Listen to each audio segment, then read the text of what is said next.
Welcome to the Rock Newman Show. It's the Rock Newman Show.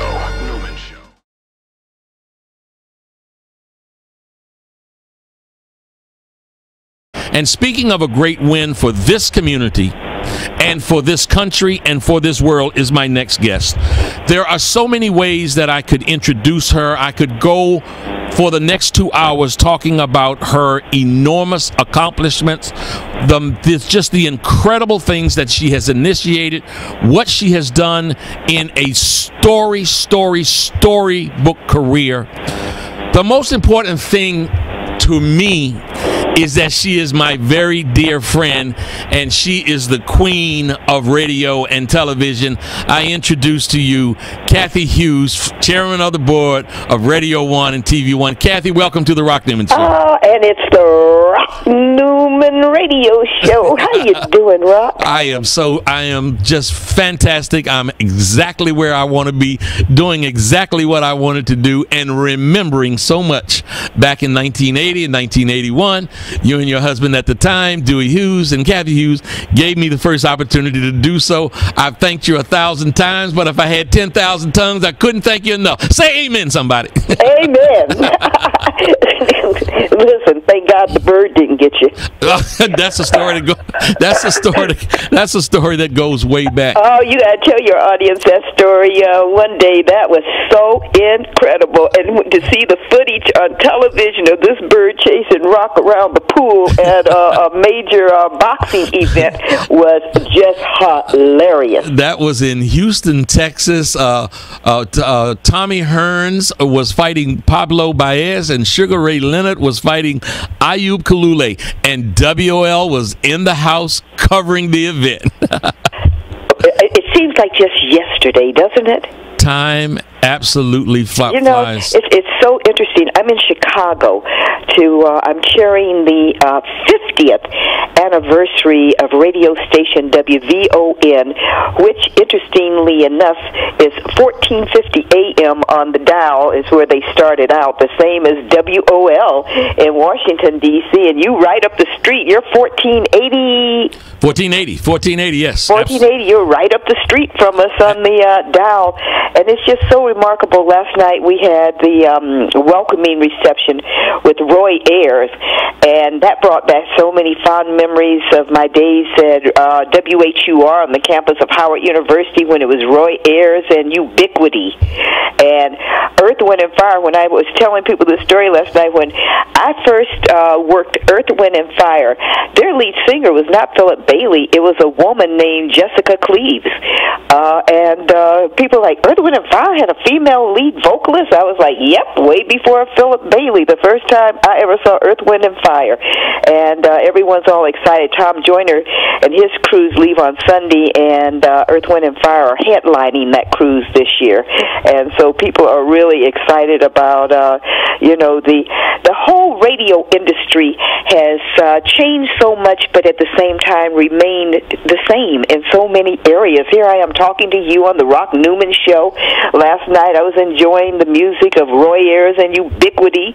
Earth, Wind, and Fire will be with Tom Joyner next week on the Tom Joyner cruise. And so while technology has, really advanced us in so many ways, at the same time, there's so many things that are so familiar, so comforting, and so wonderful about black radio. Cathy, I was talking just recently with some folks, actually from WHUR. You mentioned that, and of course you have a storied history there. And let me tell you something. They were extraordinarily generous in making folks who were in the room that I was in understand that it was you who established a true institution in this metropolitan Washington, D.C. area that has been emulated around the world. Yeah, and that was the Quiet Storm. This Quiet Storm format was at one time on 480 stations. Those were the good old days. You were in charge of a dormitory on the campus of Howard University during those days. That's exactly right. Tell me something. Where did you get that idea? What made you think it would work? Well, the city that I'm in right now, Chicago. I came to the University of Chicago. Howard University sent me to 2 schools.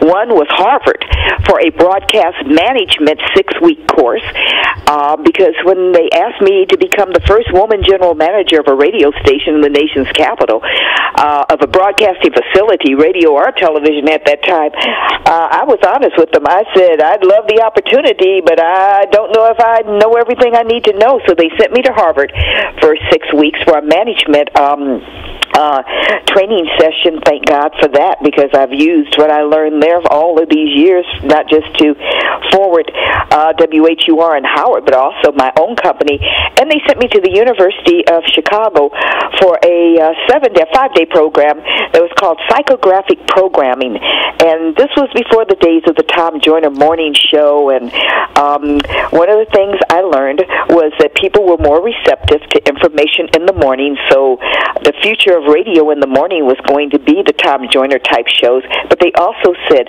that, you have a great opportunity in the evenings to program to the desires and the needs of your audience. Well, I knew in Washington, D.C. that there were a whole lot of unattached single women who on the weekends were kind of looking for something to do. And so I came back and I created a format called The Quiet Storm to keep them company, quite frankly. And it was interesting because the first community that embraced it was the gay and lesbian community in Washington, D.C. There was a publication, I don't know if it's still around, it's called The Blade. Oh, it is. Okay, and The Blade put us on the cover and said, listen to this radio station. And it was only on the weekends. We were only on Saturday and Sunday during those days. Ultimately, we went from Saturday and Sunday with Melvin Lindsay, who was in fact my third host of The Quiet Storm. He was actually my babysitter. He was my intern during the day and helped me with Alfred in the evenings and on the weekends. And when my host, Don Roberts, decided that he was going to leave during the format and go into television, he got a job at a television station in Baltimore. I had no one to go on the air. And people used to love Melvin's style because he wouldn't open the mic. He was terrified. The reason Melvin Lindsay would only say good evening and welcome to the Quiet Storm. The next time you heard from Melvin Lindsay was when he was saying good night. I'm Melvin Lindsay. Thank you for listening to the Quiet Storm. Was because in between he was so terrified, but he did a great job working with me selecting the music. Well, ultimately that format ended up being on 487 radio stations, and I had been unsuccessful in convincing Howard to license it. They could have made billions of dollars by now. But thank God, there's always, when a door closes, a window opens. It was what made me determined to go into business for myself. And, I had the example of a WVON in Chicago, which, turning 50 today, 50 years old. And, Rock, a little history. Did you know that WVON was originally started by the Chess brothers, the stars of Cadillac Records? Well, and they started it because they couldn't get Etta James' music played. Well, yes. I did a little research because we had them on previously, and it's such a fascinating and a truly a rich story. It is I just complimented them, paid tribute to them, applauded them on, being the institution that they've been in, and shared with them that once I knew that a couple of them were coming on, the owner, Melody Span Cooper. Yes. That when they were coming on, I told some of my friends that I know that are from Chicago, and they just had such an incredible reaction. It truly has been an institution that has made a difference in people's lives, and I know that you're there with some of your friends. I know that Dick Gregory is going to be there tonight, Reverend Jackson, Al Sharpton. So I know it's going to be a fabulous evening. It's such an incredible, because when you talk about political sophistication, this African-American community in Chicago, look at their track record. Carol Moseley Braun, the first and only black woman to ever serve in the United Senate. Then right behind her, a second black senator, although he was an appointee. Okay, Senator Barris, although he was appointed, still 2 black senators from this community in Chicago, and then bang, the bullseye. The President of the United States came right out of this African-American community in Chicago. And I don't have to tell you, WVON was part of that foundation. He called in yesterday and talked about the days when he used to sit in on the air on WVON to substitute for the various hosts to try to get his message out. You know, Cathy, one of the things I was going to talk to you about was, you know, there's a body of thought out there that in colleges, for example, and certainly in the workplace and the business world that says, why do you need a black student union? I mean, if we said we had a white student union, you know, you guys would be all up in arms. But listen, if I play back what you just said, Carol Moseley Braun, Barack Obama, and Barris, the 2 senators and the president, and it is quite possible that had it not been for WVON, none of those accomplishments would have been realized. Exactly. They were an integral part of the foundation that made that possible, because information is power. If your community doesn't know what's going on, then they cannot act and react. They have to have the information to come to the right conclusion, and that's what WVON, WOL, and Black Radio has been about. And in the case of WVON, for 50 years here in Chicago. Nothing short of remarkable, amazing, fantastic, with the struggles that radio is having today, with the challenges in advertising. Well, let me tell you, I don't ever see them as struggles. I think that's what's kept me focused and kept me growing and going in this world. I just see them as challenges. You know, our dear friend and my son, Alfred Liggins, has this philosophy that when someone tells you no, it just means that they really haven't made up their mind yet. They don't have all the information they need. They don't fully understand, do they? Right, they don't fully understand. I'm going to have to explain this to them. And so that's how I see the challenges that Black Radio has been confronted with. We've always had an advertising challenge. Thank God when you came aboard with your talk show, because you had George Allen, who was the coach of the Washington, the hometown team at that time. I almost said the R word. That's right. Don't say the R word. You know, you brought some individuals, and what was your big advertiser's name? First time we had ever had a car dealership. It was Pohanka, and guess what? Pohanka. They are a anchor. Pohanka sponsor and advertiser of the Rock Newman Show on this radio station right now. Oh my God! You know what? Thank God for them. All right. How was that for being coming full cycle? Oh my goodness! I mean, how wonderful is that? And you know, it opened doors to individuals that had never been on the radio with black folks before, and it's always been a challenge for us. And that, you know, that the challenge now isn't as much in advertising as it is in technology, quite frankly, because now everybody thinks they're a disc jockey. Everyone thinks that they should have a talk show. Everyone thinks that they should be on radio or on television. I mean, YouTube, when you have people, millions of hits on a YouTube video, I mean, television networks wish that they could instantaneously get a couple million hits on something, okay? And sometimes it's as basic and elementary as an Asian doing what he considers a hip-hop, imitation, Right, all right. Millions and millions and millions of people watching it, okay? So, you know, but I'm really, really, really encouraged, because Black radio is personal. We're like the Black church.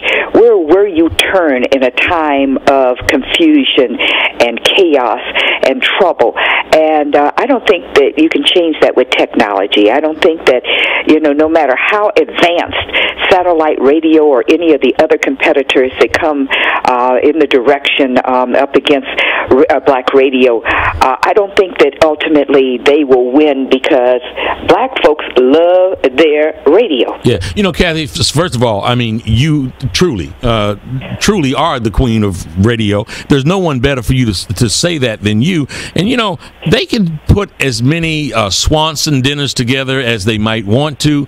They can do as much microwavable food as they might want to, prepackaged stuff. but it ain't nothing like a good home-cooked meal. Thank you. On the radio. Yep, that's exactly correct. Absolutely. And, I mean, all the way back to the days of Petey Green, and now, you know, you're back on the radio. It's the Rock Newman Show. Black folks have always had this infinity for what's going on their radio. And, you know, I can hear mamas and grandmamas and daddies and granddaddies telling us, do not touch that dial. Rock Newman Show getting ready to come on.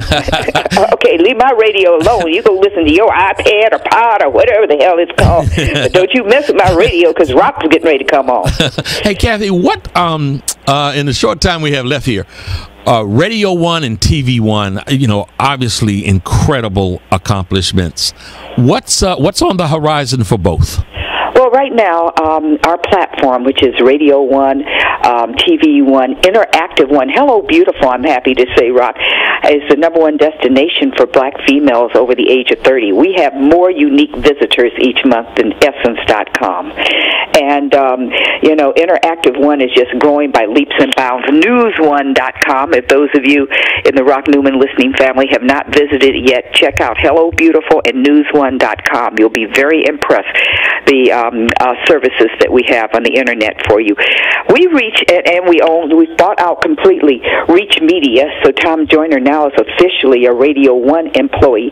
Our collective assets reach 82% of all of black America each and every month. I want to be like Univision. I want it to be 100%.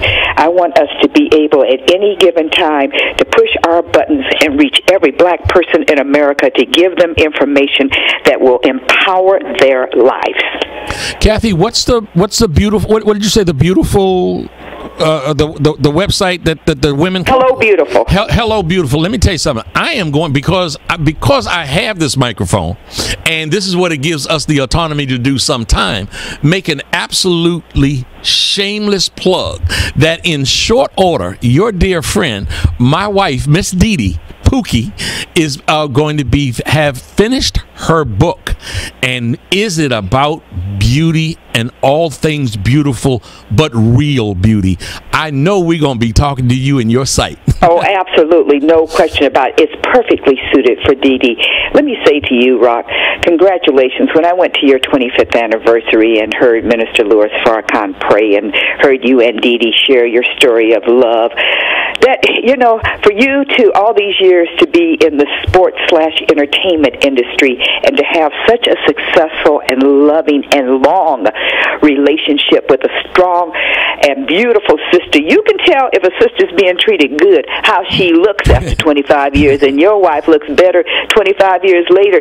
She was stunning when you married her. She now is past stunning. She's really that Egyptian goddess quality now. This girl is so beautiful, so smart, so wonderful, and it's because you, a strong black man, have taken incredible care of her. Congratulations, and on behalf of all sisters who didn't get to marry you, thank you. Cathy, thank you. I never hesitate to say that I'm married way, way, way over my head. and thank you so much for joining, Cathy. Now, I'm in studio. We're doing this by phone. I'm going to hold you to that. You got to come in studio for an entire hour. We're live streamed around the world so that everybody can not only just hear you, but they can see you and feel all your wisdom also. I can't wait to come in, and I loved what you were saying about National Harbor Place. You are absolutely correct. You were saying that, you know, the MGM, MGM National Harbor, absolutely. But let me say to you, it's not just remarkable for the D.C. area. That's remarkable for the entire United States. Absolutely. That's going to be right. That's going to be. It's important to Washington D.C.'s future growth and development as the monuments are. Absolutely. You know, and that the MGM would come in here and invest what now is possibly going to be $1 billion is something just phenomenal, and it's something that I think we should all appreciate, respect, and applaud. Yep, absolutely. Rock, I love you. Give Dee Dee my love to her. I can't wait to see her and get the book and get her featured on Hello Beautiful. Thank you so much. Love you too. Bye-bye. Bye-bye. The Rock Newman Show.